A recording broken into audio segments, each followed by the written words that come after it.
name is Dr. Nick Henshue. I'm the Director of Undergraduate Studies for the Department of Environment and Sustainability at the University of Buffalo. And I'm the Vice Chair of the Western New York Environmental Alliance. And we are really very excited to welcome you here tonight to our 2026 Annual Congress. And first up, I would like to introduce you to the Environmental Alliance Chair. Please welcome Anna Castonguay.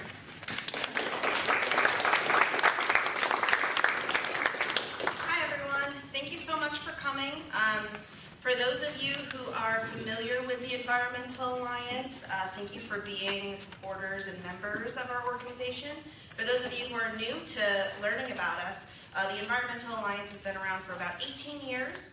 We started with the purpose to give land, water, air, and our non-human neighbors a voice in decision-making in the region, and as a networking group. So we want to bring other groups together. We want to help spread the word about all the good work people are doing, and we want to help build coalitions and working groups around different topics that are meaningful to Western New York.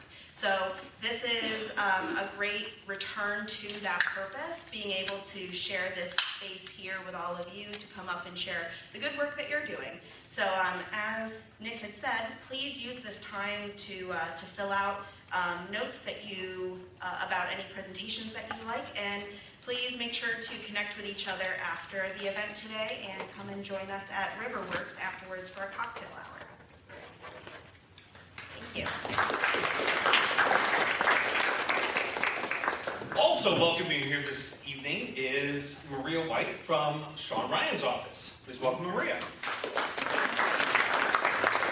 Hi friends, thank you so much for having me. I am Maria Whyte, the Deputy Mayor, and I'm so pleased to be here on behalf of Mayor Sean Ryan. It's wonderful to be with you this evening. So Mayor Ryan is a very avid birder, a very knowledgeable birder, and I am a beginning birder. I very much rely on the Merlin Bird ID app from the Cornell Ornithology Lab, which is a wonderful app if you don't have it. But in any case, I wanted to just share a statement that Mayor Ryan offered as part of the work here today. He said, "As a lifelong nature lover and bird watcher, I recognize the serious impact that light pollution can have on the local wildlife and the birds who migrate through the region. I commend the efforts of the Western New York Environmental Alliance. Turning non-essential lights off is an easy, cost-effective way to protect birds during migratory periods and preserve our local ecosystem." So I know this event was preceded by a press conference in which we sort of commended the beginning of the lights out period during this migration season, and I just wanted to be sure that Mayor Ryan's perspective was shared. I'll just close by offering a quote from a book that I really enjoyed. Michael Johnson wrote a book called Songs of a Nature Lover, and he says in that book, "Listen to the birds. Their lyrics are not profane, yet the entire world wants to hear them." So thank you so much for having me. Thank you for your participation in the Western New York Environmental Alliance. Thank you for the work you do. Our future is counting on you, and we're grateful for your service. Thanks again.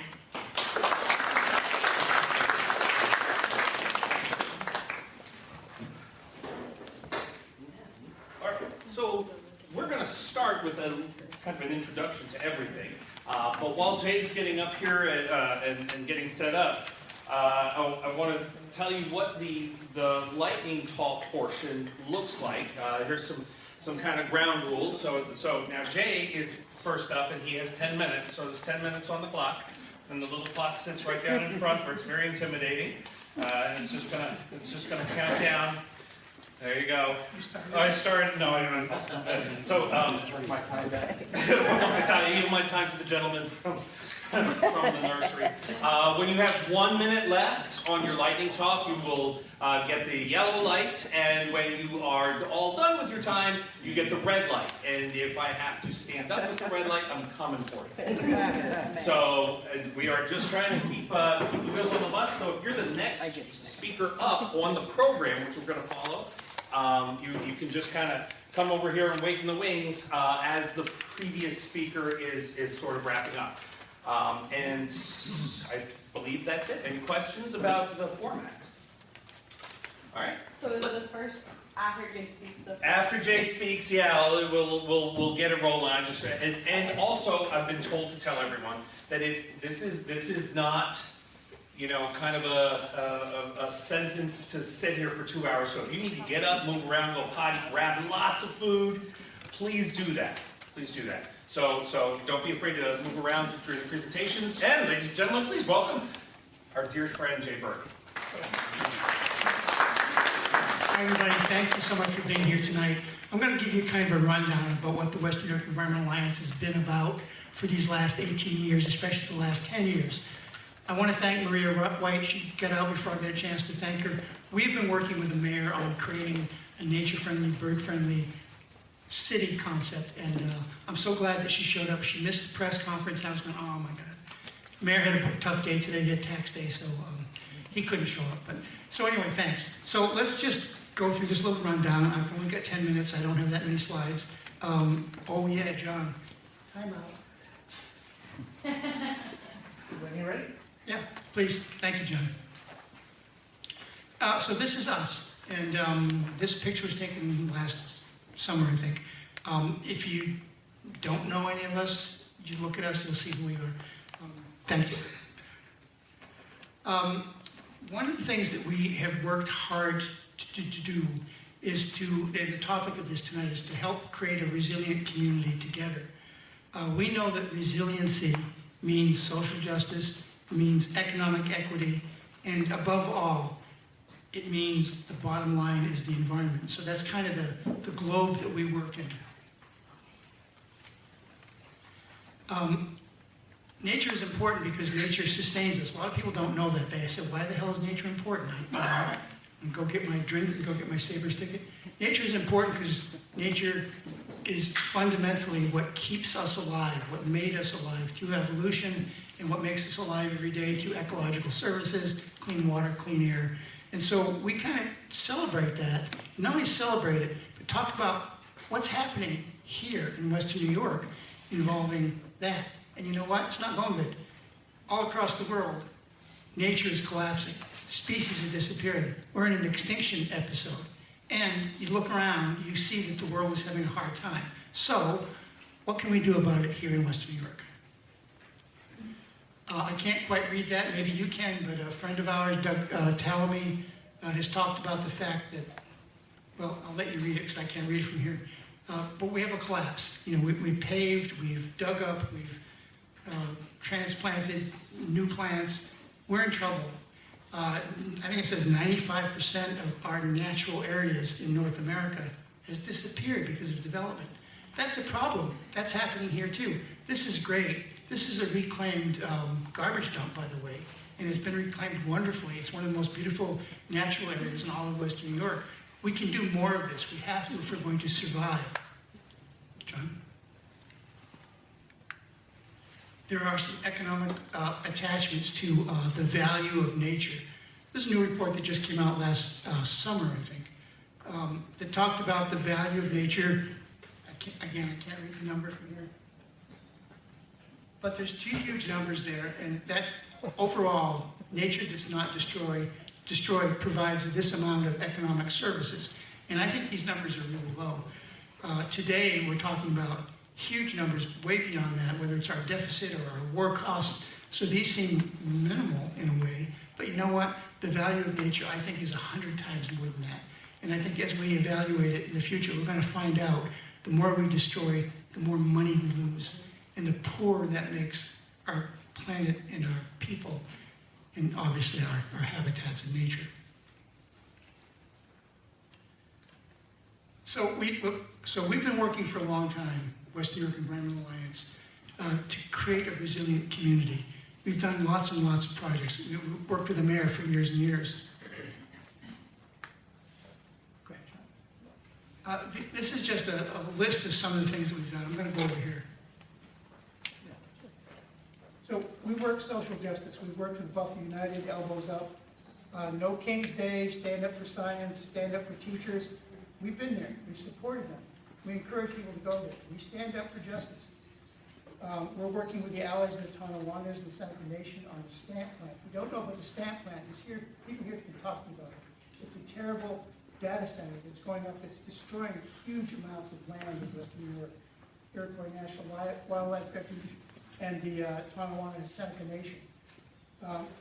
Our outer harbor, we, a few years ago, started to fight against inappropriate development on the outer harbor. They wanted to build condos, they wanted to build sprawl. We wanted to build nature, and we fought like hell. And we won a battle several years ago, 5 or 6 years ago, to stop the kind of growth they were talking about. Instead, it's turned to parks. It's gotten bad again the last couple of years. We're back. We're going to be fighting for a better outer harbor, and we invite you all to join us. We'll let you know more about it as it comes up. I'm not going to go through all of these. 30 by 30 is a big thing that the state and the federal government have adopted a policy to save 30% of green space by 2030. We're advocating we do the same thing in Erie County, the same thing in the city of Buffalo. We're also working on the New York State Environmental Quality Review Act. If you don't know what that is, it's a very fundamental law that helps us fight inappropriate development. There's a lot of reform that's been going on that we're still fighting for more reform and better reform. Any of these things, a lot of us can talk to you about. We'd love to, and that's why we're going to be here today and tonight at our drinks thing after this. John, can you? If you go back to the microphone, I'll go back to change your slide. Can't hear you. Sorry. One of the things I want to point out is that we have connections here. If you're at the media event out here, you heard me talk about the Niagara River, globally significant, important bird area. That is a place that is very rare on the earth. I mentioned the Galapagos, the Everglades, Grand Canyon, and us. And our connections to migrating birds, which is really ramping up today, goes to Central America, South America, goes to the Arctic. We have real connections. A lot of these birds you see out here, they don't live here year-round. They migrate. Some migrate to the Arctic, some migrate to Central and South America. One of the things we've been talking about is how do we create a resilient area? So let's talk about geography. And we're in this unique place. It's the Niagara River, globally significant important bird area. It's a Ramsar wetland. It's the Niagara River Strait. Why don't we start to think about how we can develop or prevent bad development in a zone? And so that's an idea that we'll be talking about more. We can create biophilic cities, we can create coastal resilience, and we can create bird-friendly cities. And that's just a geographic target area. It's also international. Water is the basis of our future, the basis of our health, and I don't mean the abundance of water that we can sell to a data center. I mean water that we can drink, water that we can use to grow food, water that we can make ourselves more healthy with. We have to protect it. We're not. The map on the left shows watersheds, the map on the right, or vice versa, shows development areas. We're losing it. We've got to save our water. Got to make that #1 priority. Another thing that we work with, we've been talking about, is something called the rights of nature. Do you know what that is? So, ideally, the rights of nature protects nature and allows nature to survive, not be destroyed. So we've been working on these programs for about a year now. Ecuador is a country that has adopted legal status for rights of nature. That means that bird, or the birds that come after that, have a right to be here in 100 years, or 1,000 years, or 50 years. We could probably stop things like the stamp plant, outer harbor development, and a lot of other things if nature had rights. So you're going to hear more about it. It's an important thing, and we've got to figure a way to adopt it and legislate it. Well, I'm moving on to a very short time frame, so I guess we'll just move ahead here. This is some of our outer harbor stuff. We did a study that showed that you could do it better than condos and sprawl. Go ahead, John. And again, I mentioned in our media thing that we have fog at this time of the year. Birds and buildings collide along the waterfront. Millions of birds collide. And in the Great Lakes, up to 6 million birds die every spring from collisions with buildings because of light. That's a lot of birds. Go ahead. We've also been doing a lot of work with plastic. Sherry Mason talking here about a film she was in called Ripples of Plastic. Plastic is a menace. Plastic is going to kill us. A lot of things are going to kill us. Climate change, plastic, poisons. We got problems. We got a lot of work. Go ahead, John. So our action agenda is we want to be collaborative. We want to be partnerships. Communication. Thank you. We want to work on communication. We want to provide leadership. And we're welcoming you here tonight to help us figure out how to do that. We want to get people together. We want to get your ideas. We want to help us build a resilient community. So thank you for coming here tonight. And that's what we are.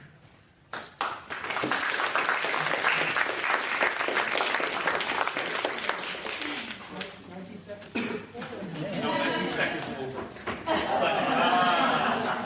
But that was still really very impressive. All right. Let's get back here. Set this. Our first speaker is Avalon Gupta VerWiebe from the Massachusetts Avenue Project.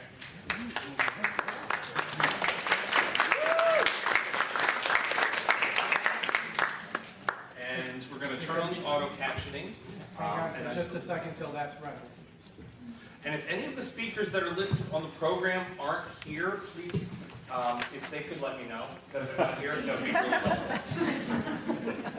I also just wanted to mention that there's also a lot of people brought handouts that are on the back table there. So many of our speakers will also have things over there if you want to check it out. Terrific. And it just keeps getting more and more awesome. Every 5 minutes, more people show up. But one of the people that has really helped us be here and use this space tonight is the preserve steward. Just walked out through the lobby. That's Zach Goodrich. And Dr. Holly Schreiber was just floating around back there, is the director of science for the Buffalo Museum of Science, which also includes TIP. So if you get a chance to say hello to them and Kim, please give them a thank you for the use of this beautiful space. So now, you're on. All right. I'm waiting for my timer to start, or maybe I get a little extra time. Okay. Hi, everybody. My name is Avalon. I'm the development director at the Massachusetts Avenue Project. For those who aren't familiar with MAP, I'm going to talk a little bit about the scope of what we do and then share a little bit about what we've been up to recently. MAP, or the Massachusetts Avenue Project, is an urban farm and a food hub located on the west side of Buffalo, focused on promoting food equity and food access. We're located on 14 revitalized city lots. So these were city lots that were formerly vacant and are now beautiful agroecological farming land. Our main program is called the Growing Green Youth Program. So we employ youth ages 15 through 18 to work in the different program areas that we have. So they can work on our urban farm, where we do a lot of education. We do partnerships, grassroots garden. We do workshops with them on the farm. We also have volunteers, interns. We grow things on the farm for our market. Our mobile market has 8 different locations around Buffalo and is focused on food access. And then we also have a kitchen space where we offer sliding scale cooking classes and affordable rental space for beginning food entrepreneurs.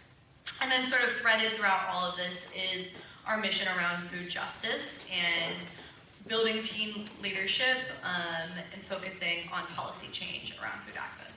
So some of the recent successes that we've had, we've developed a value-added program where we're taking food that would otherwise go into the waste stream and we're transforming it into value-added products that we sell on our market, or now recently with FreshFix, you can order them there as well. We've been running IPM, Integrated Pest Management Trials, with Cornell Cooperative Extension. These are pretty cool. Some of these pest trials have never been conducted in an urban agriculture setting before, so we're gaining some really exciting new insights about how integrated pest management can work in an urban setting. Recently, we've been partnering with the Buffalo Bills Foundation to do Saturday Academies with Buffalo Public Schools, where we're giving away free produce. You can find all that information on our website.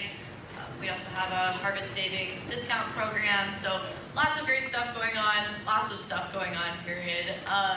Some interesting opportunities for collaboration, I think, would be our upcoming soil screenings. So we're going to be conducting 3 lead soil screening community outreach events a year. Our first one is on May 2nd at our annual seedling sale. There's flyers on the table if people are interested in that. Where we'll be using an XRF machine in partnership with UB to test for lead in the soil. Yeah, it's going to be really awesome. And oh yeah, that's me. No, you guys are doing great. Yeah, and so there will be 2 more of those opportunities throughout the year. And I don't think those locations are completely set in stone. So if you're interested in that, definitely come find me. And I was just going to say, support-wise, like many of y'all, we've faced a lot of funding cuts over the past 2 years. Especially last year, we lost all of our federal funding. And we also relied heavily on the Mayor's Summer Youth Internship Program to fund our teens. And that program was slashed in half. It went from funding 1,500 teens for the past 20 years to only funding 600 last year. And then again this year, they only renewed it for 600. So if you were impacted by MSIP cuts, come and find me. I want to talk to you. And I think that's it. That literally was exactly right on the second. That was incredible. Is Alexandra Zirkle? Oh, you're here for her? Okay. I'm for her. Okay, because I'm like, sorry to be in the meeting. Oh, yeah, no. All right. I'm subbing. No, that's just who are you? Genevieve Rados. Hey, this is Genevieve Rados, everybody. So I'm a last minute substitute for Alexandra, and actually a recent member. Pardon? Need the mic. I am a substitute for Alexandra and a recently joined member of the DeeplyRooted Community Guard. So I just want to take a minute to introduce us to everyone. I'm going to adjust the microphone again. You're going to have to be jealous, John. So we are a half-acre former vacant lot in the city of Tonawanda, where since 2022 we've created a permaculture and biodynamic food forest. It's an open community space. Our concept is bringing nature into the community and bringing the community into nature. So we have education projects, we have regular potlucks, trying to be a public gathering space. Collaborations, I think there's a deep knowledge of permaculture in our group that we love to share, kids with the community, however. And so we invite people who are interested to come by. We have monthly workshops which involve teaching and also helping out in our space. And we're open to really any kind of collaboration and building networks among this community. Thank you.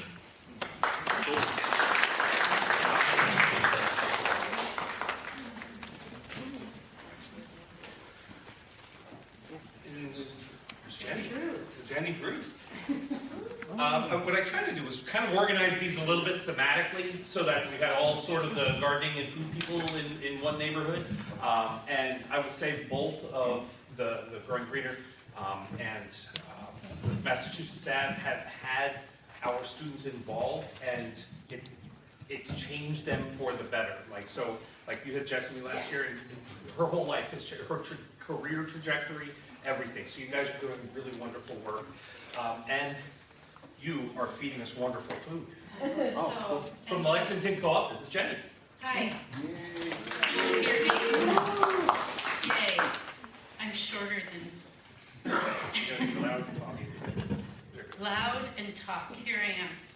So, I am the sustainability coordinator for Lexington Co-op, and we have been in existence for over 50 years, and we started with a bunch of people getting together and buying natural foods together and creating community out of that. And here we are today with 2 stores with over 20,000 member owners. We're organized as a cooperative, so the community owns the grocery store.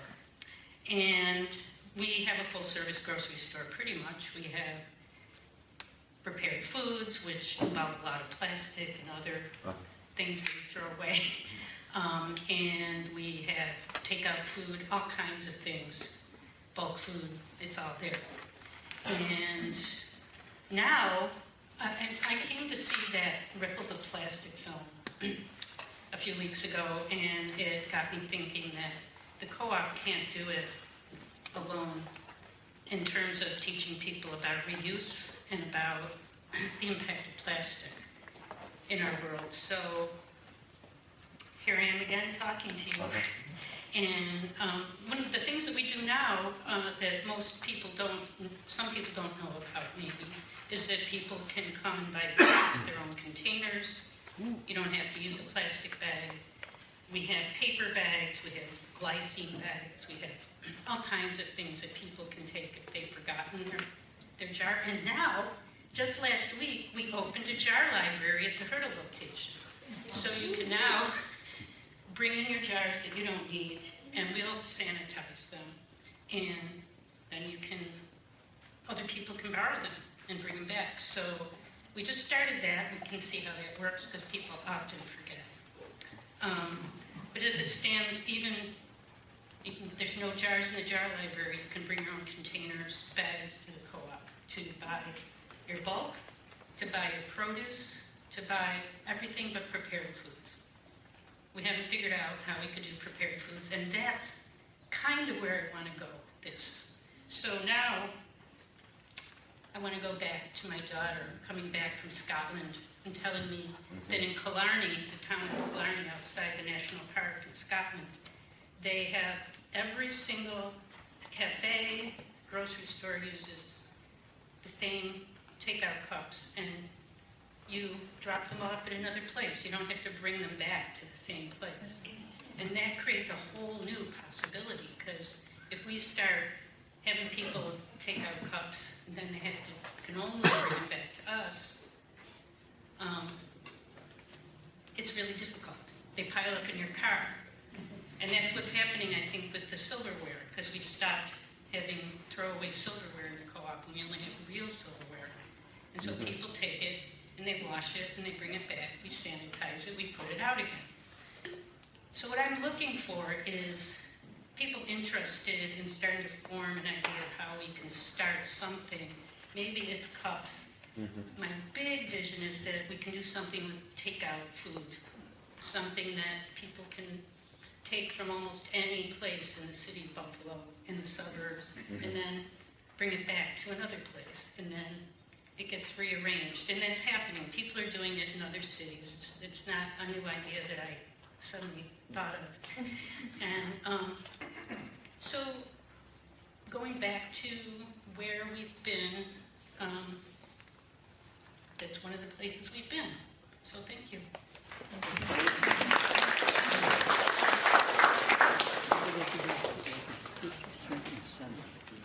I'm going to adjust the mic and remind people to stay closer to it, if you would. From the University of Buffalo. Not quite. But I can still introduce you as doctor, right? Sure. Okay. Dr. Genevieve Fendya. Hello. Hi, everybody. I am a psychologist, and with my social work colleague, Allison Schweikler, who couldn't be here today, I'm regional co-coordinator for the Climate Psychology Alliance North America. We are mental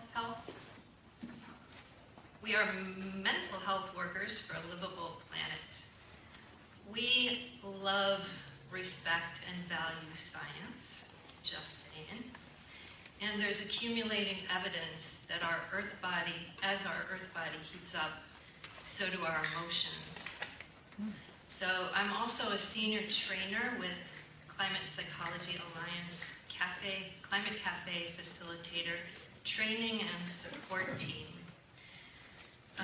Our aim is to empower people with the skills, resources, and support and confidence to hold listening circles in their communities as a form of emotional mutual aid. CPA-NA holds regularly scheduled climate cafes online, as well as relatively low-cost facilitator trainings. And you can find out more at climatepsychology.us. So locally, Anna Castonguay, Allison, and I have co-hosted listening circles, which we renamed Community Climate Conversations, with 9 or 10 hosting organizations, including Big Table, Grassroots Gardens, the Tool Library, Underground Railroad Heritage Museum, UB's Anderson Gallery, and the Department of Environmental Sustainability there. And we've trained members of the Interfaith Climate Justice Coalition in our Climate Cafe model. It's basically inviting folks to share their own experiences and emotional responses to climate, broadly defined, with no one yelling, telling, or selling anyone else on any particular viewpoint or course of action. So our climate conversations are spaces to slow down, reflect, and connect. And we hope that we would see some folks at our future conversations. Or if you're inspired, please get trained to hold them in your own communities. We'd love to have them all over our region. Everybody talking about what's going on and how you feel about it. So what better place than the Allegheny Nature Pilgrimage to add another aspect of community to the conversation, and that is what Jay mentioned. How would the climate change if nature had rights? Rights of Nature is a growing international movement aiming to shift culture and environmental governance from our current exploitative human-centric approach to an eco-centric one, recognizing the autonomy, sovereignty, and legal standing of more than human beings who have a right to exist and flourish alongside us and our human-built organizations and corporations. So we have 2 working groups. One of them couldn't be here tonight because they're out doing their thing, which is focused on building local capacity for grassroots democracy and expanding community rights, increasing collaborative potential across our watersheds. And the other working group is represented here tonight by several of us who are focused on building a network of people and practices that deepen our relationships with each other and our bioregion, exploring ways of hearing and responding to the land and our more than human neighbors, and centering their voices, needs, and interests in our decision making. So if you're interested in joining the Rights of Nature group, email rightsofnature.wny@gmail.com.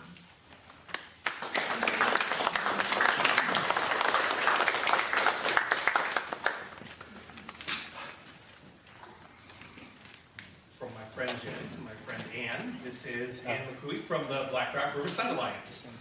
Thank you. You got to talk loud into the mic.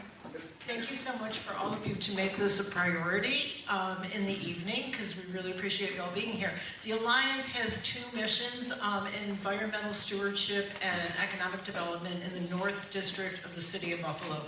But we stray out of that, as you will hear in a moment. My first thing that I want to share with you is our building, we acquired it so that it could be communal space for other small, not-for-profit, environmentally focused organizations. It's the Blackrock Harbor Center, 52 Amherst Street. We have 5 organizations there. Some of them you will hear from, and including the Western New York Environmental Alliance. They're one of our tenants. And we love it because it really helps collaboration happen. And collaboration is what we do. Literally every project we do, from giving away seeds to doing huge regional projects, we do with collaborators. So things like the Habitat Project, where we've certified Buffalo, Erie County, Niagara County. We're working on Chautauqua County. And we're the 5th, 15th, 21st, and 26th largest National Wildlife Federation certified wildlife habitat communities in the country. Has been done because we have collaboration. Right now we're working with Erie County on their community tree grant project, We are putting together 2 urban fruit orchards in neighborhoods that are considered food deserts in our community. But we're also starting to do the plan for a 400-tree educational arboretum that will extend the official certified arboretum footprint in Buffalo from the Niagara River through our community, Buff State's Arboretum, and then connect that to Forest Lawn Arboretum. So it will go from the river to Main Street, which is amazing. We're also doing air quality monitoring right in our neighborhoods so that residents can understand what's going on outside, how it's impacting their health because it's coming inside, and then how they can help remediate that. We're launching a new project in probably about a week or so called Migratory May, where we're going to celebrate. Since May is Bird Month, and it's also Small Business Month, we're combining both of our missions in one project. Migratory May is going to be a celebration of birds along the Niagara and the Scajaquada Creek. We've got a series of Tweeting Tuesdays where we're going to have guest lectures, including Jay, who's going to talk about lights out and all those kinds of things that are important to create a built environment that is friendly for birds, to how to create a bird-friendly habitat in your own backyard. We are doing a bird house decorating contest that our local businesses are doing. It's called My Business is for the Birds. They're going to make beautiful bird houses, put them in their stores. People are going to go from shop to shop and vote for their favorite ones. Just again to say, we know that we are on a bird migratory pathway and we appreciate it and we want to use it. We're also doing a River Rock Connections project where we are going to be working with the Buffalo Niagara River Land Trust and Trust for Public Land and doing the original environmental studies for the Tonawanda Street BOA and turn that into a rails to trails space for a community to connect people from the other side of the tracks to the waterfront and vice versa. This is really important. Our Scajaquada Heritage District, which we just got state designation for, is going to be pushing cultural and ecotourism in our city. We are so proud of the work we're doing. It's because of all the collaborators that are sitting here. If you want more, come and see me afterwards. Hello.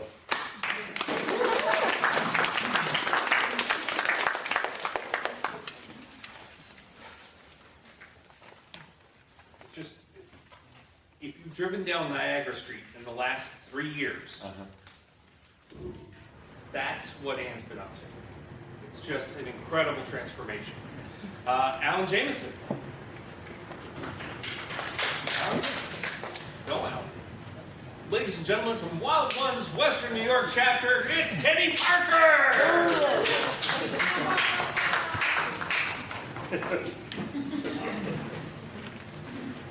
I'm the substitute. So I put some words together. I am the Vice President of Wild Ones. I'm also a native plant grower. I have about 30 years experience. I'm a native plant consultant. I want to talk about our Wild Ones chapter, which grew out of the long-standing work of the Western New York Native Plant Cooperative, which many people here have been part of the last decade. Our focus is simple: helping people use native plants in practical, accessible ways so landscapes don't just look good, but actually function. In Western New York, the need for resilience shows up in real ways: heavy rain, flooding, drought, heat, ongoing habitat loss, and how landscapes respond matters. Native plants are one of the most effective tools we have. They stabilize soil, absorb stormwater, support pollinators, rebuild ecological function, right where people live and manage land every day. As Doug Talmay puts it, you can't just plant plants and expect an ecosystem to appear. And that's really the challenge. As Wild Ones Western New York, our core work has been education, advocacy, collaborative action, helping people move from awareness to actually changing how they plant and manage their landscapes. But over the past few years, we've realized something. Even when people want to do the right thing, the system around us makes it very difficult. So we offer a native plant guide for Western New York, along with a set of practical nursery standards. These are standards for native nurseries in Western New York.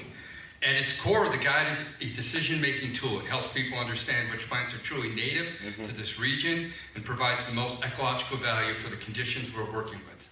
For example, a homeowner might walk into a nursery looking for pollinator plants and come home and something that looks good but doesn't actually do much for pollinators. The guide helps shift the decision toward plants that actually support insects, manage water, and fit the site. Right now, terms like native and pollinator friendly are used very loosely in the nursery trade. And we're working toward is a clear shared framework so consumers, nurseries, and environmental professionals are operating from the same baseline, because clarity changes outcomes. Better information leads to better decisions. Better decisions shift demand. And over time, that begins to influence what's grown, sold, and planted across the region. So this isn't just an educational resource, it's a tool to help improve the system we're already working within. And that's what collaboration comes from. There's already strong work happening across Western New York in land conservation, stormwater management, community greening, and habitat restoration. And what we're looking to do is connect more directly to the work. If you're running projects, whether it's a planting, a restoration effort, public-facing space, we can support with plant selection guidance, practical strategies that align with ecological function. And just as important, we're looking to stay engaged so we're not solving the same problems separately, but sharing knowledge and resources across the region. As Aldo Leopold put it, conservation is a state of harmony between man and land. That's really what we're working toward. Landscapes that function better because they're a collaboration between people and nature. If we're serious about building resilience in Western New York, it's going to happen this way, through connections, practical work across groups and communities. That's what Resilient Together Western New York looks like in practice. And my last thoughts, I'd like to talk about the indigenous people of Western New York, the Iroquois Nation, the Haudenosaunee. They have a philosophy called the 7th generation philosophy. And that means that everything we do now affects the next 7 generations. Restoring, preserving, maintaining our native species of the areas where I see all the young people here. For you're the future gardeners, and we're counting on you. So my last thought, in Seneca, we say thank you, we say Nyaweh. Nyaweh's thank you is more, thank you for sharing your time, this information, this education, and your respect for Mother Earth. Nyaweh.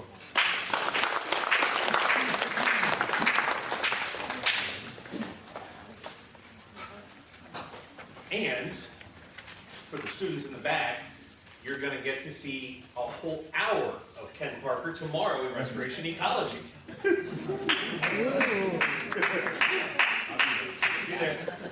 I love how, as you're saying all these things, I'm seeing Eastern Monarch Butterfly Farm Nursery, right, and Freshman's Gardens and Eastside Stewards, and everybody's like, if there were any more nodding, there would have been neck injuries.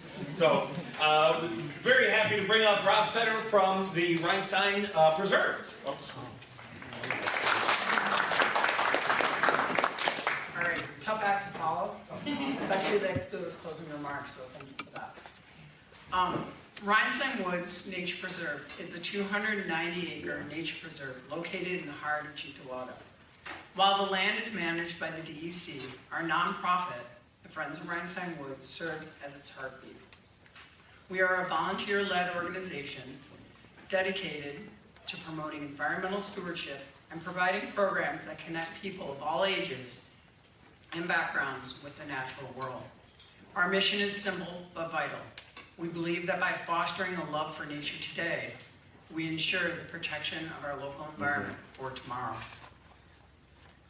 Our core mission is to cultivate a lifelong appreciation of nature through education, stewardship, and shared experiences. Our programming is diverse and year-round. Beginning with environmental education, we host thousands of students annually for hands-on field trips where they learn about everything from forest ecology to water quality. In addition, we host public guided tours, from winter snowshoe hikes to summer owl prowls. We work to make the outdoors accessible to everyone. With our stewardship and restoration work, our volunteers are on the ground removing invasive species and planting native trees to maintain the health of our local ecosystem. And we participate in inclusive outreach and pride ourselves on programs like Nature Guide training, which empowers community members to become ambassadors for the earth. We are here today because we know that environmental conservation isn't a solo sport. We are looking to grow our network and are seeking collaboration in these specific areas. Volunteer service. If you're looking for a meaningful experience, we offer service opportunities that leave a tangible, positive impact on our local landscape. With cross-programming, we love to partner with other nonprofits and community groups, whether that's hosting a photography workshop, a wellness retreat, or a specialized education seminar in the woods. In our work towards ensuring that Reinstein Woods is an inclusive and equitable sanctuary where diverse communities share in nature, we are hoping to expand our DEI work to include new committee members, community partnerships, and collaboration with diverse organizations and agencies throughout Western New York. And with our strategic support, as we look toward the future, we are seeking individuals with diverse expertise, from human resources and legal to fund development, to help us scale our impact. Whether you're an individual looking to volunteer or an organization looking to partner on a project, we invite you to join us in keeping Reinstein Woods a vibrant resource for Western New York. Cool.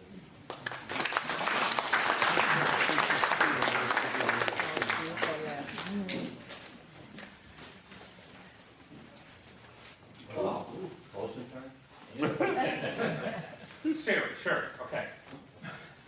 John Whitney is going to share with us his bright idea. Right idea, thank you, Nick. I'm actually going to share two bright ideas that aren't really mine, but that I think the Western New York Environmental Alliance is very excited about getting you all to participate in. And one of those is an environmental directory for Western New York environmental and social justice organizations. There hasn't been one in quite a while. The last one was actually a decade or more ago. And of course, it's hard to keep those things up. So one of the challenges of this commitment is it sort of means someone has to be ready to do it for a while longer. And we think that's one of the things the Western New York Environmental Alliance can take on. And the second, and this is going to let me keep my section really brief, I hope, is that we are very hopeful that the New York State Department of Environmental Conservation will take us up on the idea of having quarterly dialogues with the department, with the Region 9 staff and leadership. And we think that was going off to a great start with the goal of actually getting them underway this year. Recently, there's been a proposal that it be a planning year this year and start them next year. We're still pushing to say, let's get them going this year. It's important enough that we think it should still happen. Even if we can't get 4 of them in anymore, can we get 2? I think we can. So that's what we're hoping for, and we're hoping that those dialogues will be organized by us, and not organized by the DEC with us having to listen to them. We hope it's a good partnership dialogue. And that actually is the Regional Director, Julie O'Neill's, goal as well. So that's what we're working on. And so we're hopeful to be rolling those 2 brilliant, bright ideas out over the coming months. Thank you.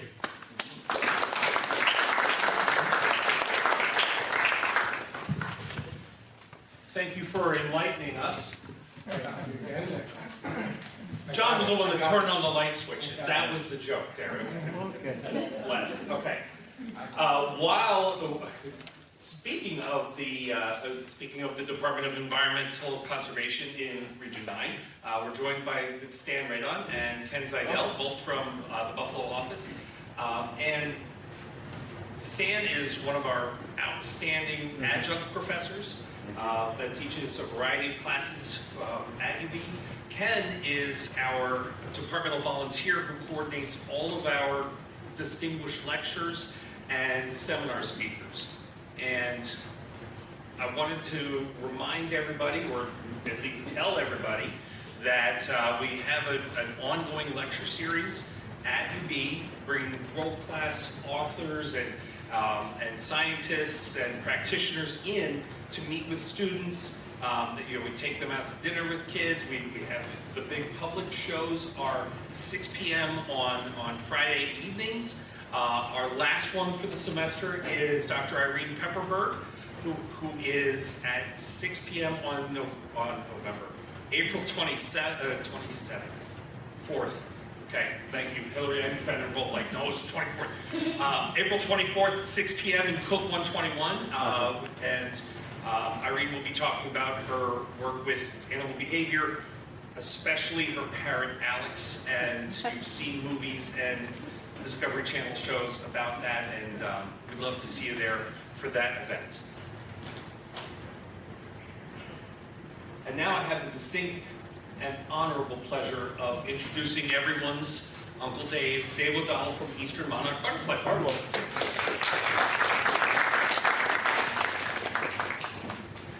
Good afternoon. Everybody hear me okay? Yes. So I'm Dave O'Donnell, like Professor Henshue said.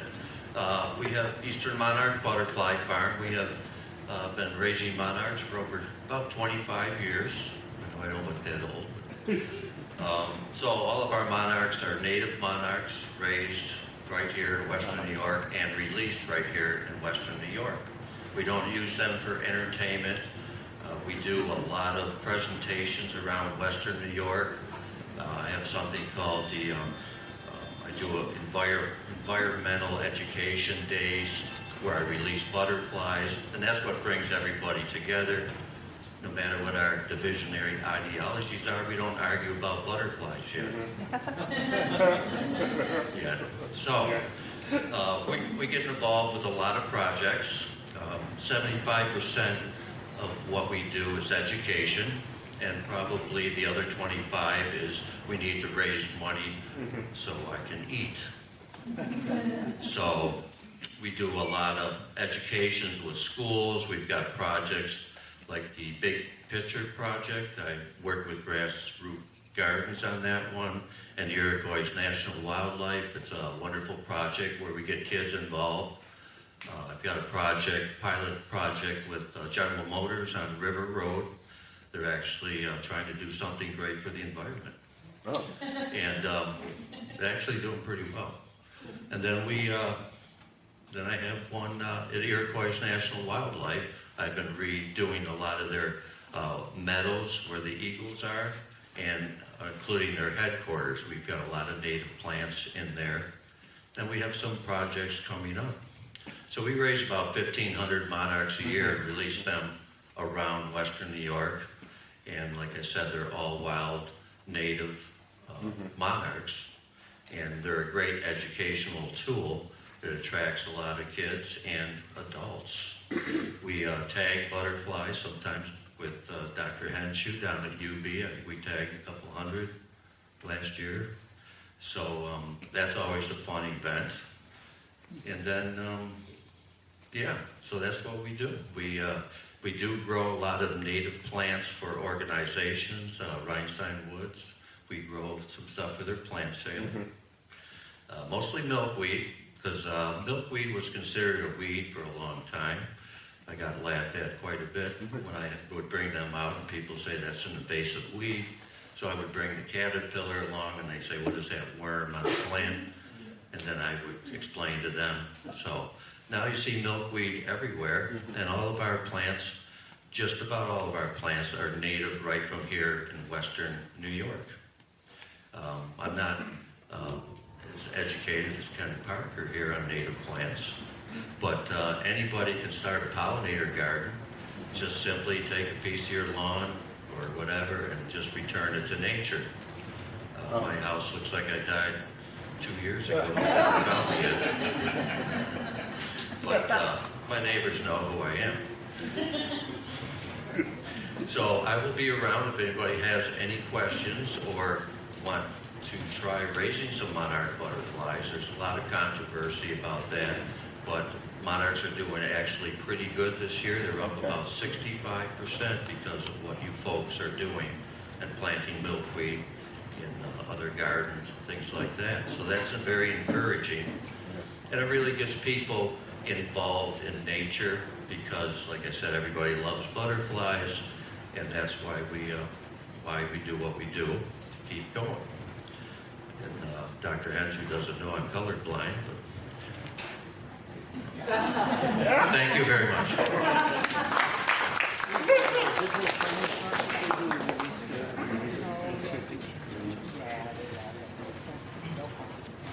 Well, you're it.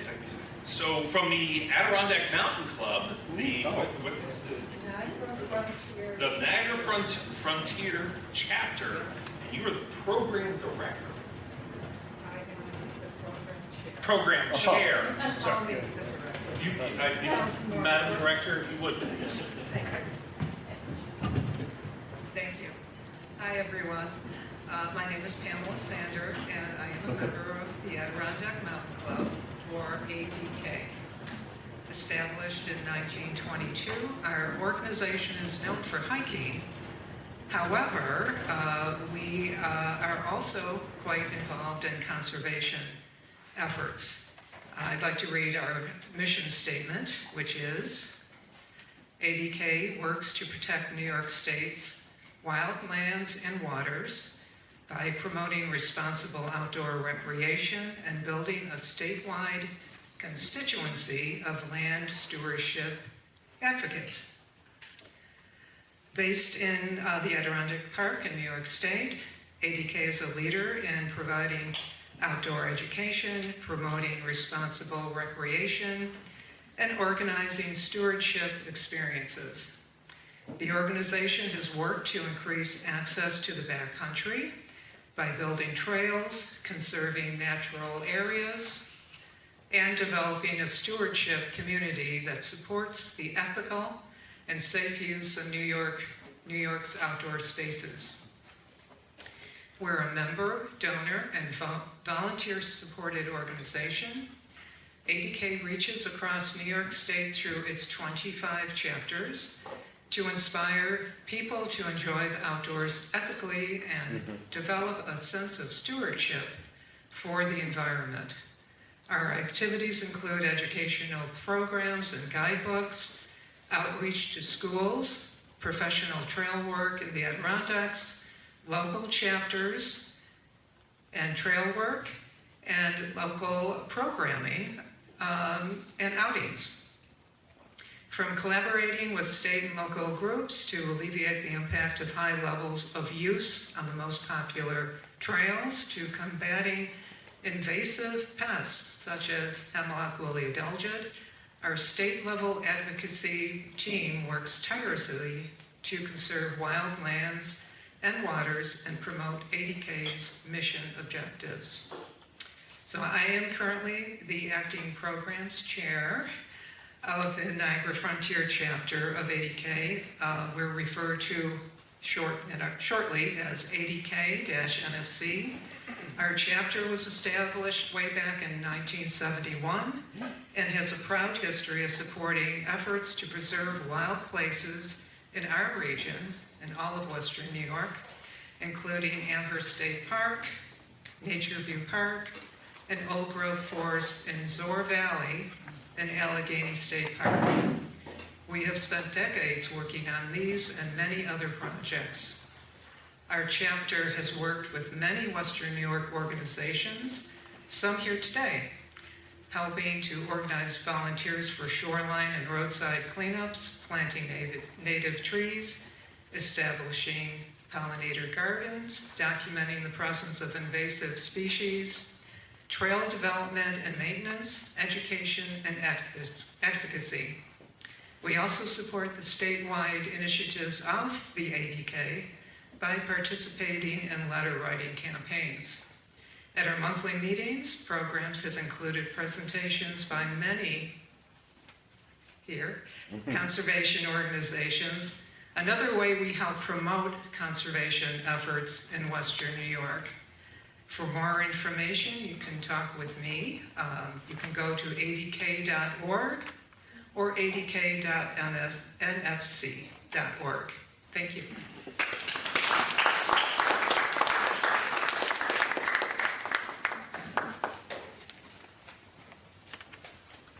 And from the Cornell Master Naturalist Program, it's Kathy Contrino.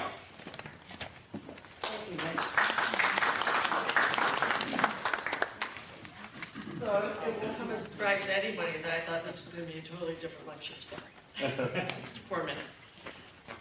So I don't just, well, I mean, I am a Master Naturalist trainee, but I'm also a board member of the Wild Ones Western New York Program Chair, along with Charlotte Way, who I had hoped came, but I don't think she did. Something must have come up. But I'm also a climate steward, and I'm also a former master gardener, and I am I'm on the board of the Citizen Science Community Resources that help take down Tabawanako. And so, I mean, I've never really been easy working in a group, but as I gravitated towards native plants, I found that we're better together than we are separate. So I spent a lot of time today looking at the birds outside. There's song sparrows, white-throated sparrows, red-winged blackbirds, and chickadees, and goldfinches. All these birds that migrate down south and back, the small birds often become a community. They're not just chickadees, they're nuthatches, and they're all sorts of things. And these small communities, they band together so that they are stronger while they migrate. So they are all stronger together, much like us. Native plants as well. Native plants have often been promoted as being a single plant. You know, you might go out and buy purple coneflowers, so you do. What we don't see is that these areas are more of a system.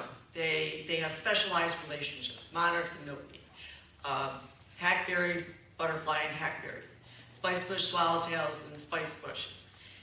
These things are critical. They work together. They've grown together since early colonization, and they continue to form a functioning ecosystem. When one of that specialized relationship is gone, we lose the other. And so, being together, all of these groups that I'm involved in are all about strengthening the community. And I think all of us can be a part of that. Because I do own a nursery, CW Native Plant Farm, I have been able to attract younger people, kids from the horticultural school at NCC. And they're craving that community. They're looking for that connection that was lost during the pandemic. And so they gravitate towards me because I don't grow plants, I educate. The native plants are just part of that. So I welcome you to look into some of these programs, and especially the Wild Ones of Western New York, who is the main community organizer in this area around native plants. Many of our nurseries are all involved in that. So as we grow together, we will be stronger together. It's the only way to do it now. Thank you.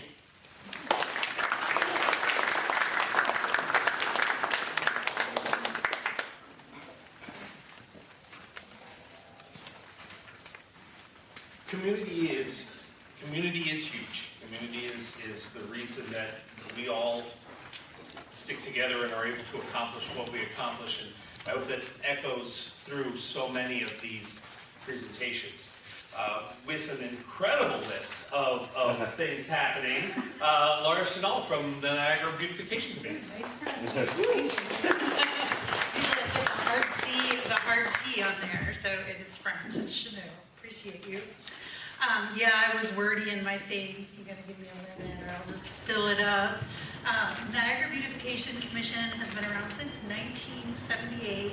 It's a completely volunteer-run organization, and we only work in Niagara Falls, so within the city borders of Niagara Falls. If you see flowers in a city park, we planted them. We do a big cleanup every year. So last year I think we had over 800 people, and in one day we clean up the whole city. Garbage gets taken away by DPW and Casella. So it's like this huge effort to really get Niagara Falls to be prettier. We support 8 community gardens now. 4 of them in partnership with our friends at Grassroots Gardens. Hey. See you Friday. Because they're great at getting gardens started, but they don't have the resources to mobilize volunteers. And so that's a big part of what we do in Niagara Falls, is to get people involved, to be boots on the ground. I got involved through the Public Art Committee, so I very rarely have your answers. I'm an interdisciplinary artist and teaching artist, and I'm just in charge because I'm enthusiastic and organized. So I lean on another one of our partners, Cornell Cooperative Extension. Their natural resource educator, Josh Rangel, is on our board, and so we do a lot of work in the schools with him. Right now we're starting seeds in the Blaniva Bond greenhouse. I don't know if you see that school. It's like all the little kids. It's like K-2. So nobody's over 3 feet tall in there. You feel like a giant. So those are some of our ongoing projects. The two biggest kind of long-term projects that I'm working towards is I really wanted to have a food forest. Where'd you go, food forest, Tonawanda? I'm gonna reach out to you. Because we have a couple spots that need some brownfield mitigation that would be ideal locations to clean up and get some food in neighborhoods that don't have access to clean food. And then we're also working on cleaning up Cayuga Creek. So if you guys know Cayuga Creek, it's kind of a mess. It's one of the places where Love Canal dumps on some of its toxic waste into. And so I'm currently working on a letter of intent through those Buffalo Waterkeeper big money they got. So anybody want to proofread my stuff in the next couple days, reach out. But those are our two kind of bigger long-term projects. I think I'm good on time. I don't have a lot to add. I wrote all that stuff down. Oh, I have better email if you have your pen, is the mbc@keepniagarabeautiful.org. I don't know how I populated that with my personal Gmail. I mean, I'll answer either.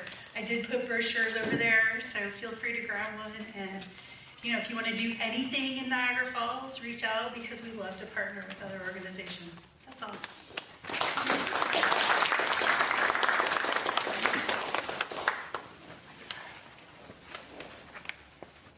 So I was like, bro, can I have that pamphlet that you're passing out? And she was like, bro, sure. I have to remind you that the table in the back, thank you, I'll be here all week. The table in the back does have a whole variety of literature from the different organizations that they've brought to share with you. So don't leave without both free food and free paperwork. And now, please welcome Terry Robinson.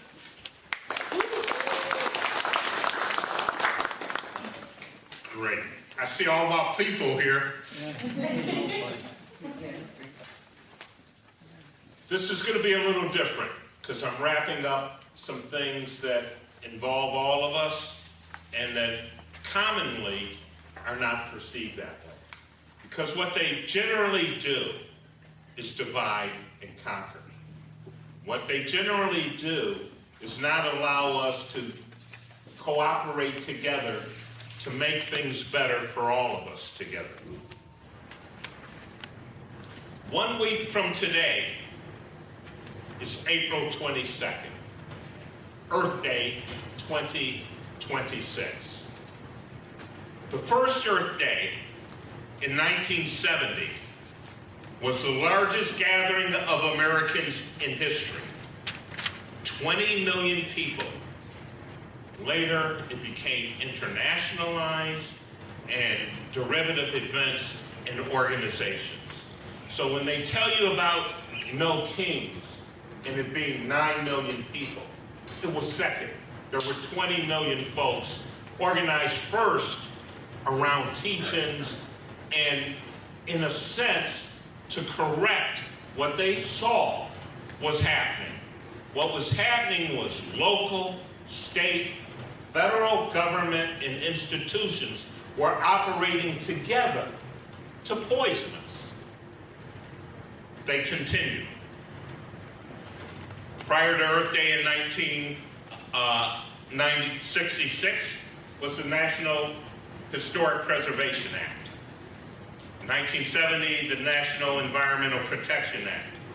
The framework of all of those things was for the New York State Environmental Conservation Law and what is called the State Environmental Quality Review Act, SEQR. You're going to hear about that again and again and again. 1970, the Clean Water Act.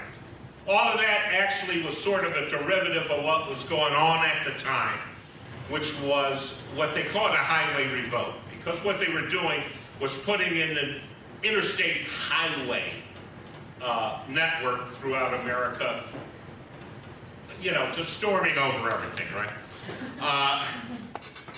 So it echoes again locally in what we're arguing about right now.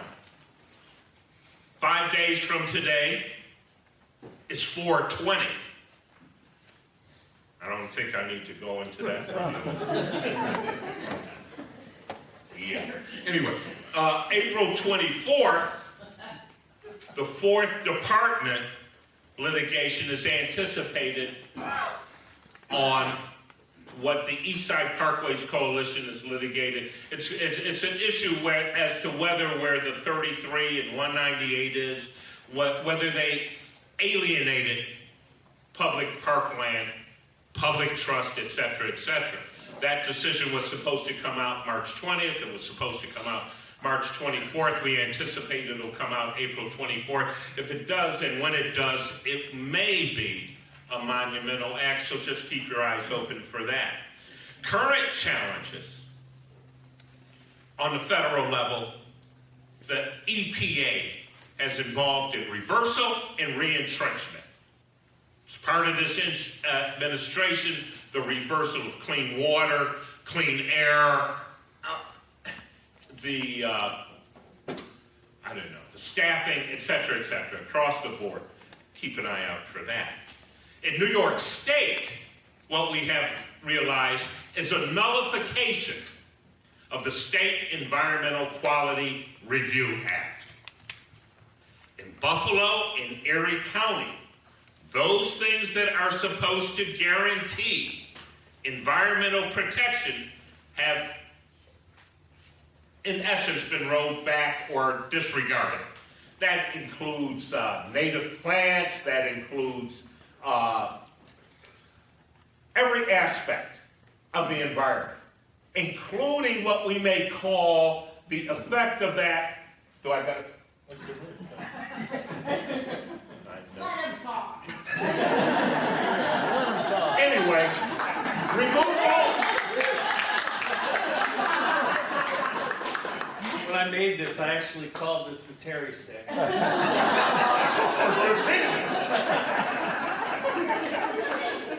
I'm going to finish up, but first, removal of the 198 Expressway, preservation of Zor Valley, the Stamp Project, 378 Paderewski, the cop shop stuff, Scajaquada Corridor, the Scajaquada Creek Restoration, 33, all of them. Seeker violations. Got it? All of you all, be aware, follow, watch, involved. It's on and popping. In any regard, we all need to work together to ensure that the environmental protection laws of the state of New York are followed. And with that, I'll be back.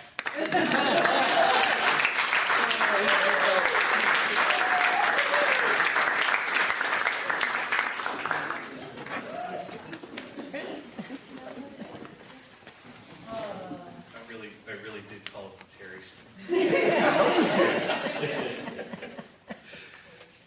And now, standing in for Margaret Wooster. Oh.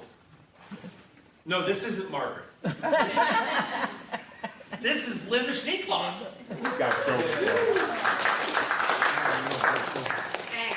And Terry, you're a hard act to follow. I'm sorry. We work together, you know that. But the speaker is really, really appropriate. First of all, thank all of you for coming. It's really wonderful to hear fully laid out, hardly fully in 4 minutes, right? But it feels like you're getting a full, complete idea about what's going on. And I was really impressed. I was remembering that Joanna Macy in her Active Hope book says, you know, we have 3 things we have to do. We have to stop bad things, we have to do good things, and we have to shift culture. And I've been kind of keeping track about, you know, what's happening in your presentations that have been going on. And I was thinking how exciting it is that it seems like people are doing all of those things, that the environmental community in Western New York is very active and particularly important in the shifting culture one, because we can't solve what's going on in the destruction of the earth and all of the other craziness that's going on within the culture in which we live right now. And so I have to just tell you how excited I am. Okay, but then I'm going to talk about one of the projects that the Alliance is working on, which is the STAMP project. You know, Science and Technology Advanced Manufacturing Park in Genesee County. This has been a boondoggle since 2012. It's an assault on the Tonawanda Seneca Nation and all of the Iroquois National Wildlife and all of the wonderful wetlands that are located in Genesee and Iroquois County. As a matter of fact, that is considered to be the largest wetland area east of the Mississippi. And here they want to put, you know, this giant manufacturing business park that's going on, and it's failed. And so what they're going to do is now they're putting in a giant data center, one of the biggest data centers that's ever been proposed, asking for the largest tax breaks and abatement possible. And let's talk about seeker. The Genesee County Economic Development Center has been playing games again with the seeker process. Just 2 weeks before the hearing, they put out a new seeker, not the one that they put out at the beginning, and it's well over 1,000 pages of technical information, and we're supposed to be able to respond to that by the 27th. So one of the campaigns that we've been working on in the Western New York Environmental Alliance, along with other like the Clean Air Coalition, Sierra Club, is to work with the allies of the Tonawanda Seneca Nation to try to stop this process, to try to call a halt to it. And I'm excited to say that this is not a one-off now. New York State now has called New York State Against Data Centers. They're getting incredibly organized. And now that there's a new data center proposed for Tonawanda Street, they're organizing against that and trying to get some moratoriums passed to at least give us some time. So the combination of this destruction next to this beautiful reservation of the Tonawanda Seneca who use this, you know, for food and for hunting and for gathering and stuff. The other thing is to try to stop the data center mania that's going on, and that's probably likely to cause huge economic collapse in the near future. So whoever's making the decisions is doing a really bad job, and they need every one of us. Thank you for coming.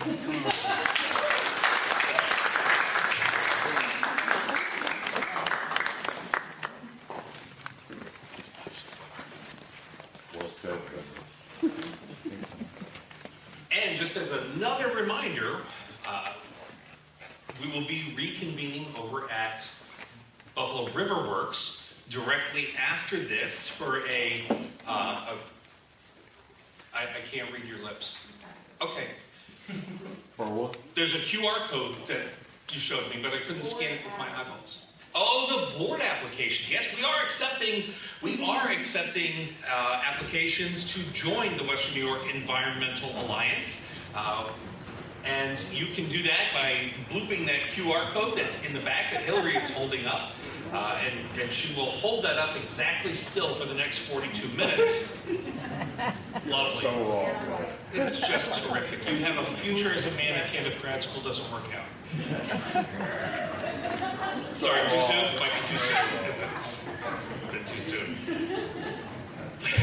Please welcome Laurie Osley and Tracy Fletcher from the Niagara, oh my God, Buffalo Niagara River Land Trust.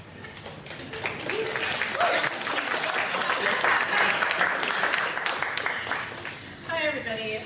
So as Jay started introducing this quite some time ago now, we live in a really special place ecologically in the world. But we also live in a very post-industrial landscape, and that's where our organization comes in.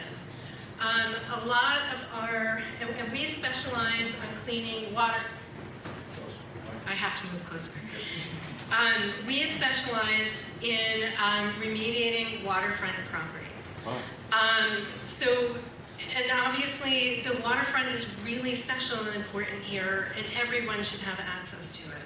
So when we remediate property, waterfront property, we do it for communities, for actual people, not for development. And our very first place was a half acre that Waterkeeper cleaned, but could not own. It's not in their mission. It's a half acre on Niagara Street in Buffalo. And in consultation with the Land Conservancy, they decided that they should found the Buffalo Niagara River Land Trust. And Tracy likes to talk about this property. So I'd like her to tell you about it. Yeah, it's still behind a fence. We're trying. It's the water, not the land, but we're excited to make it beautiful and clean it up. It took a dedicated army of people to do that, a lot of grant applications, but finally cleaned it up and to the tune of about $800,000. But now we're keeping it going. We're not short of brownfield properties around here, unfortunately, and just got a team of people ready to step in and do some more. What else are we doing, Lauren? Right. So we have, and the thing about this one area is it was a marina, it was a gas station, so it had these underground tanks. So there's a lot to clean on it. So it's a half acre, but it's a really intensive remediation project. Another one that we have, so we were in existence for about 10 years, and then our board decided we can do this, and we can do this more. And we took on an easement, a conservation easement, of the property in Kaisertown. And the thing about these properties that really need remediation, the properties that are really endangered and contaminated, that's where our poorest people live, our people in the most need. And so when we took on that property, that was a lot of cleaning. It was a dump. And it was a dump for industrial waste. It was a dump for just construction. And so we have been spending the past several years cleaning it up and working on that one. We also have a property in town of Niagara on Cayuga Creek. And we hopefully will have the city ship canal. We've been hearing any day now for those last couple years. Years. We've been hearing any day now that those are properties that we can take and manage and steward. City Ship Canal and Concrete Central. And that little island has supposedly fantastic bird population that someday I hope to see. So we have been spending, since the board made that decision a few years back, we were really inward facing. At this point, we're spending a lot of time developing programming so that we could be outward facing. And a lot of folks in this room have come to our space, including as speakers right here, to help us, educate a public to become stewards of this waterfront. And really appreciate what we have. One of the things that I learned as part of this, one of the things that I learned as part of this that I think is really stunning, the town of Lackawanna, the city of Lackawanna, in its entire history, has never had access to its waterfront. What? That is stunning. We have to change that. Right. And as Linda said, we can do it together. And as Kathy said before. Wow. Thank you.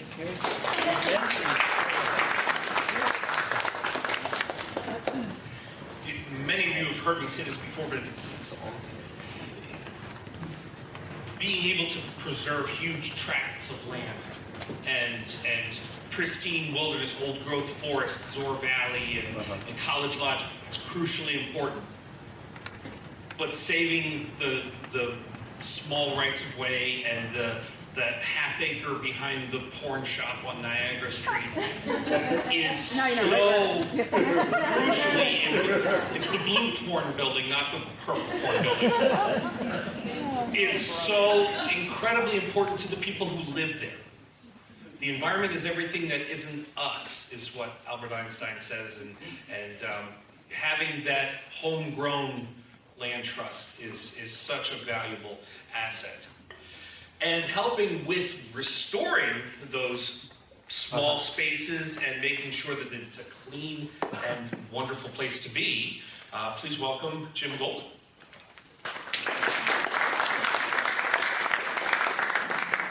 Hi, I'm Jim Golden with Open Buffalo, and unfortunately, we're not too much in the cleaning yet, but in working with faculty from Environment and Sustainability, we were able to undertake a large-scale, I think the first of its kind, study of the soil on the east side, because we know that there's already a number of different environmental threats that residents on the east side face. And one of them that hadn't really gotten too much attention, but had become much more obvious through preliminary testing we did, was that of lead in the soil. And especially with all the, encouraging people for community gardening and getting out and building gardens in the backyard. So we, along with citizen science community resources and faculty from Environment and Sustainability, we tested 139 properties last year during the summer, collected 249 samples, and the EPA recommended action level is 200 parts per million. So anything above that gives you some concern. Above 400, begin to think in terms of not growing certain types of food. Don't let kids play in those areas. We found that in the 249 samples, the average lead level was 642 parts per million. We had 2 clusters adjacent to a school that the average lead levels were 1,842 parts per million. There was one property that actually had a finding of 16,600 parts per million. So based on this, we filed these findings with the city. We filed them with the DEC, who actually funded the study, and they gave us really good hint. They said, or not hint, they pushed it. They said, we can't go out and find the problems. We need the community we can fund the community to go out and do the work to find the problems, and then we'll try to, help them. And so that's what we're trying to do right now. We sent it to DEC. DEC actually sent it to the EPA, and they have said they're going to look further into it. And I don't know what that is, and especially with all the rollbacks and things that have been discussed. So right now, we're really hoping for a lot of support. We've made a recommendation as part of the city charter review that they add an ecological justice oversight committee in Buffalo, because this is just one part of a myriad of different problems that folks are facing. And we really believe that it needs to be codified in order to make people accountable. As with so many other things, there's a lot of great ideas and a lot of great interest, but we end up preaching to the choir, and we hold each other accountable, but it's hard to get others to do so. My last comment I wanted to bring up too, you might know this, but tomorrow there's a press conference. Are you familiar with the hog bus that's coming through? Okay. It's a bus that's painted like a pig, and it is going to be at the Tonawanda Coke site to protest the potential data center, and it's at noon, and it's open for folks to come if you want to.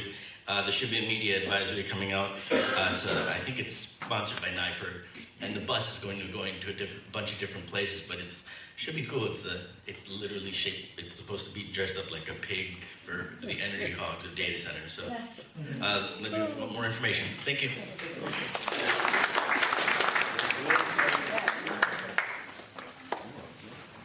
Jim, am I remembering correctly? In kids in the east side of Buffalo are 8 times more likely to have lead poisoning than the kids in Flint, Michigan. Yeah. So if you think that lead is not a concern, except in other places, it is very much, especially in the less economically advantaged parts of our own city. And these guys are doing really terrific work. And so is Ellie Madison. All right.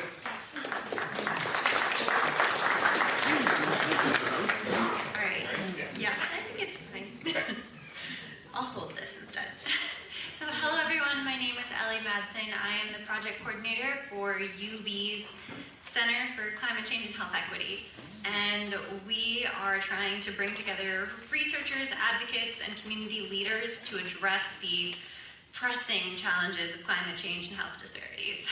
And the center is actively seeking collaborators to join our mission of advancing justice-centered solutions that protect human, animal, and ecosystem health locally and globally.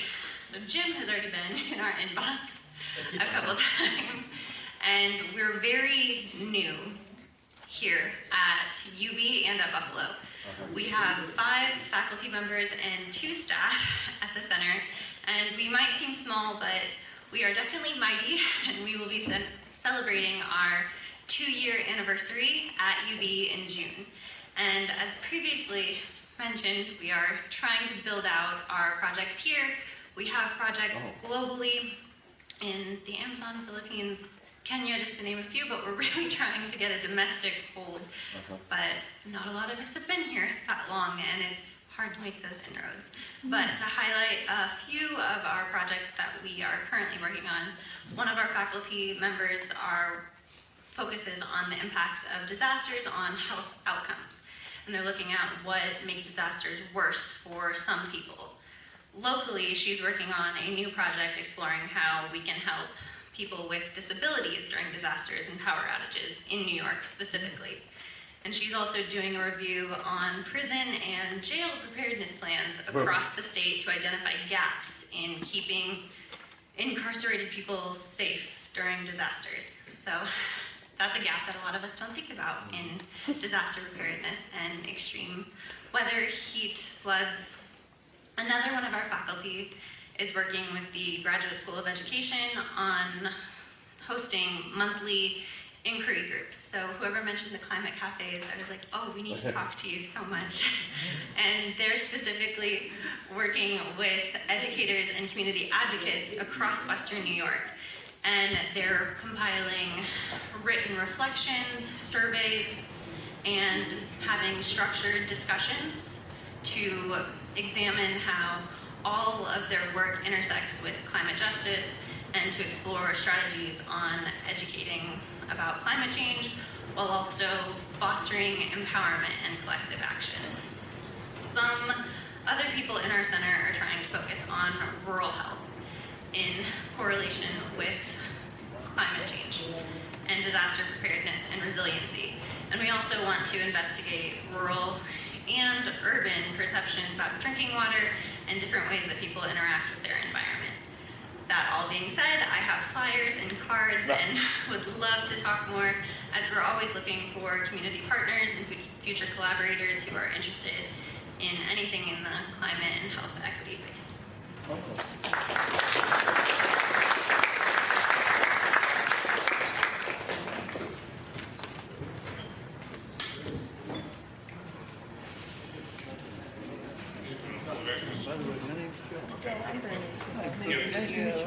Terry got all fired up, but the announcement that I was going to make, and then I saw the QR code, and then there was a bird, and it was just a quick ADD, is that directly after this event, we are having a cocktail hour over at Buffalo River Works, where Mr. Robinson will again be holding court. So we look forward to that very, very much. Also doing great community work for a long time now. Please welcome Brian Smith. Thank you so much. It's great to see so many old friends here. Brian Smith with Citizens Campaign for the Environment and the Associate Executive Director. We're a statewide grassroots environmental organization. We work on a broad range of issues. We advocate, we lobby on policies and funding needed to protect our land, air, water, and public health. Me being here in Western New York for 25 years now, I'm really focused on those funding and those policies that have a significant impact here in Western New York. In terms of collaboration, we're absolutely always looking to partner with individuals organizations, coalitions, businesses to speak in one voice for these critical policies. We're only stronger when we work together. So if you see, I'm going to give a few examples of the stuff we're working on. If you see something, you hear something that interests you, let's connect. So yeah, just some of the stuff we're working on the state level. Funding has to do with clean water infrastructure funding. This is an area we've actually had a lot of success in recent years. Think about funding infrastructure improvements that protect our water from its source in the environment, all the way to our taps. The state has invested $6 billion, actually leads the nation. But we have a $90 billion need for water infrastructure in the state. Think about the sewage overflows we're going to see tonight after the heavy rain in the Buffalo River. Think about the tens of thousands of lead drinking water pipes that we have going to our homes and our communities in Western New York. We have a long way to go. We need to continue to make those investments. We're right in the middle of a budget battle here in New York State, advocating for additional funding for that clean water infrastructure. For state legislation, on the climate front, we're working on a bill to expand solar power, specifically distributed solar. So think, rooftop solar and community solar. As I'm sure everybody here knows, the state is having some difficulty implementing our climate law, not meeting our targets. But when it comes to distributed solar, we're actually not only meeting them, but we're exceeding them. This bill would then just build on what we're doing right and expand our distributed solar work. That would not only significantly increase clean, renewable energy that we're generating in our communities, but it would save about $1 billion a year for ratepayers every single year when fully implemented. So it's affordable energy, it's an affordability issue, it's a clean energy issue, it's a climate issue. So we're hoping to get that passed this session as well. On the federal side of things, we have led coalitions to advocate for Great Lakes restoration legislation and funding. The Great Lakes Restoration Initiative, that's the policy that's funded things like the cleanup of the Buffalo River. We're making a lot of progress, obviously, but of course, just like everything else, we have a lot more work to do. We're in the process of advocating that program, the GLRI, the Great Lakes Restoration Initiative, gets reauthorized for an additional 5 years. It's about to expire in October of this year. So whenever we can partner with local groups to help tell success stories of restoration in our communities, to highlight ongoing needs, to continue to build the case for more restoration, we love to partner with groups that are working in that type of thing. So yeah, that's it in a nutshell. Actually, one more bill I wanted to flag was PFAS. I'm sure everybody hears about this, the forever chemical that's ubiquitous in our environment. Our good friends Buffalo Niagara Waterkeeper actually did some studies looking at all the surface waters in the area, and everywhere they tested, they found PFAS in every surface water they tested in Western New York. What we want to do is turn off the tap, really stop PFAS at its source. Unfortunately, it's continuing to get put in more and more products. There's a bill in New York State that would ban it in everything from cookware to dental floss to cleaning products and more. But it's getting put in there unnecessarily. PFAS has been banned in these products in other states and other countries already, but we're continuing to use it in New York State. We need to stop using it because ultimately it ends up in our environment where unfortunately 98% of us have it in our blood. So legislation to pass that, to ban that stuff, get it out of our environment, stop it at the source before it contaminates our environment. So great to see you all, and hope we can collaborate on issues of mutual interest. Thanks so much.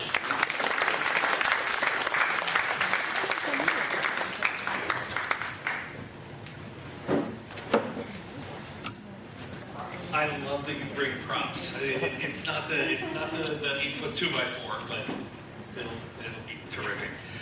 This is Don Haas from the Paleontological Research Institution in Ithaca, although he gets to live with us here in Amherst. Please welcome Don Haas. Thank you. I am a teacher at heart, so I'm going to start off with a touch of a science lesson. I have here in my hand a block of graphite, 2 by 2 by 6 inches. Graphite is pure carbon. I want you to tell me how you think this much carbon compares to the amount of carbon in a gallon of gas. And I'll give you 3 choices: a lot less, about the same, or a lot more. I'll ask you to raise your hands, and we will get to an answer before my 4 minutes are up. So if you think it's a lot less, raise your hands. You think it's about the same? Raise your hands. If you think it's a lot more, raise your hands. Okay, we got all 3 answers and pretty even distribution. I'm not going to tell you right away, but that's stew. So as noted, I am from the Paleontological Research Institution, which is home to the Museum of the Earth and the Cayuga Nature Center over in Ithaca. I am the Director of Teacher Programming there. And in October of 2024, we opened, I guess is the right word, the Center for Climate Change Education at PRI, which is what we call the Paleontological Research Institution for short, because that's such a mouthful. And we work on a national and state level, as well as, of course, regionally across New York State. And part of that work has been working with other organizations in New York State through a group called the Climate and Resilience Education Task Force, which in the work of that group has been to encourage climate change education to be taught in all New York schools across the grade span. And at the March Board of Regents meeting, the regulation was approved to do just that. Hallelujah. So beginning in the next school year, the 26-27 school year for middle school and high school, climate change will be required in the middle school and high school levels, and beginning in 27-28 at the elementary school level. So that is a real feather in our cap, and we are pleased to see it. We, of course, wish there was funding associated with it. That's questionable at this point. We'll see what happens with the state budget, but the Climate and Resilience Education Task Force website is cretf.org, and you can go there to see who you should call and talk to about getting some funding to support that new regulation. I will also note that we updated our teacher-friendly guide to climate change and ported that online and made it more interactive, and sort of de-teacherified it so that it can be used as a high school or undergraduate text for teaching about climate change. And that's freely available. It was funded with the National Science Foundation in a previous presidential administration. And on the teaching of climate change front, we are working with the American Museum of Natural History, the Wild Center up in the Adirondacks, the American Museum of Natural History, of course, in New York City, and STEM New York City, which works with New York City teachers to coordinate professional development to meet this new demand across the state. And there are other partners involved as well. We think that the American Museum of Natural History, the Wild Center, and the Museum of the Earth are the three museums doing the most climate change education. But we are working with non-museums and other folks on that. And I will also note that we went through a pretty substantial financial crisis over the last couple of years, but emerged from it. We are alive. We paid off our mortgage. We had a very successful fundraising campaign in December, which means I get to keep my job, and my time is up, and I am done. No. I'm going for refreshments afterwards. Oh, the graphite. I am so sorry. I did that on purpose so I could have an extra 30 seconds. This is not enough. What? How about now? No. There is 5.5 pounds of carbon in every gallon of gasoline we burn. And we burn more than a gallon per person per day in the United States. So this much carbon is coming out of your tailpipe for every gallon of gasoline that you burn.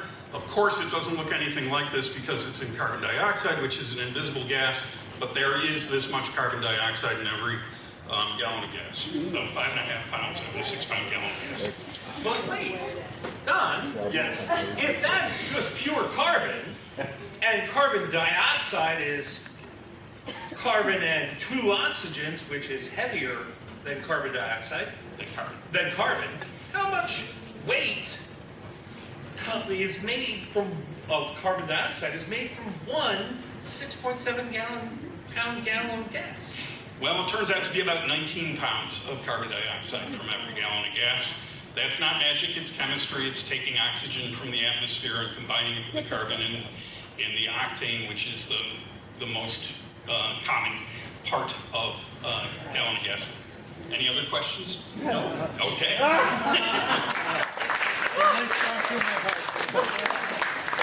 And there are bookmarks for the Center for Climate Change Education back there, as well as ones for Earth at Home. And if you go there, you'll find the center by clicking on the climate tab.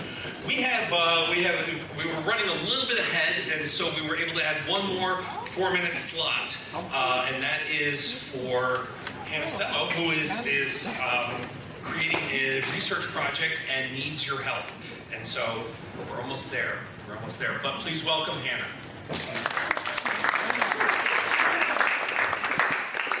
Hi, I hope you guys can hear me. So I'm a master's student within the EEB program at University of Buffalo, so Ecology Evolution and Behavior. Currently, I'm working on my master's project where I'm surveying around buildings downtown and collecting / accumulating data about bird collisions, especially during this migration season, spring and fall 2026. So every morning, not every morning, a lot of mornings I'm up walking around downtown right after birds stop migrating, and early in the morning I'm partnered with Buffalo Audubon as well, so they have volunteers that are doing surveys as well. The goal is to correlate these collisions with the characteristics that the buildings in downtown Buffalo have. Some of them have lots of windows, some of them are very shiny. At nighttime, there's a lot of light coming through and it distracts the birds while they're migrating, so they end up colliding. So I'm collecting all of this data to try and correlate the amount of collision to the building characteristics. I am also collecting some of the specimen that unfortunately die and hoping to create a museum exhibit to help gather awareness to the public. So if you have time to volunteer with Buffalo Audubon and do some surveys, you don't have to do anything with the dead birds, but you can just let me know if you find them. But yeah, so hoping to get some good work out of that. Thank you.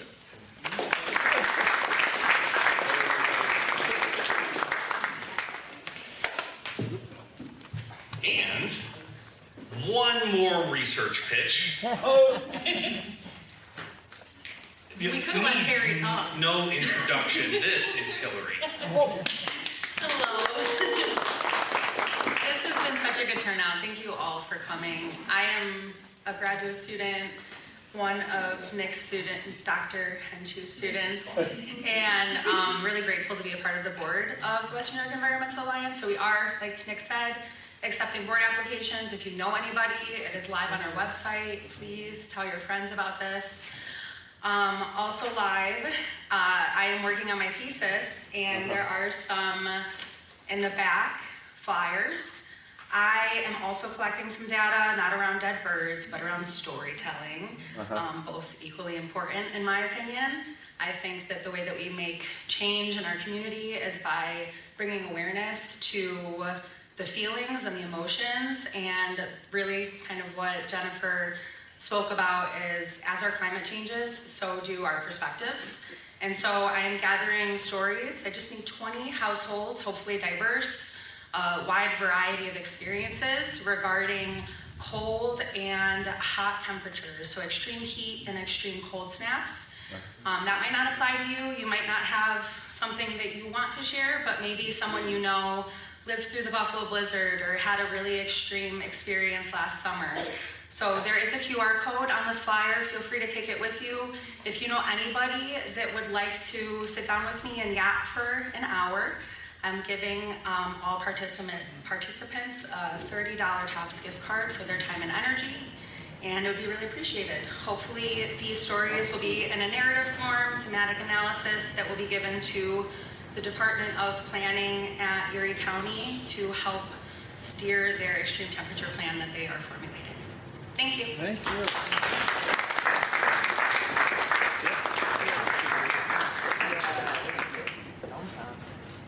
The last group of people I would like to recognize, and I promise this is it, is you've heard everybody say that we're better together, we're working together, we need partnerships. The things that are happening on the east side, the things that are happening with community gardens, with native plantings, all matter. You've heard this. And what was really, really important to me tonight was that the young people in the audience also heard this.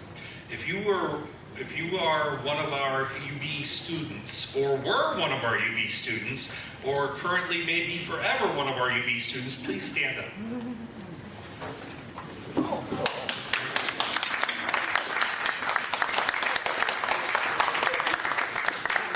All of the opportunities that you ask about, all the volunteerism, the internships, the service learning, the coordinating and networking, this is what we do it for.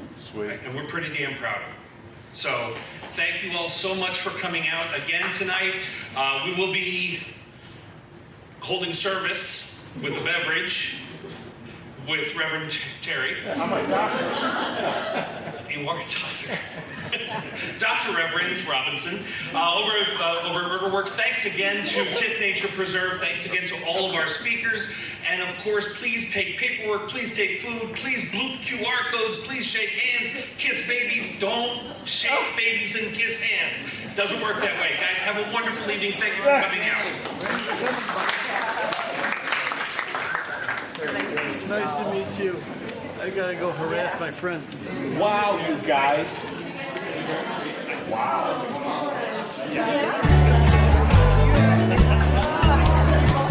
Here's my brother.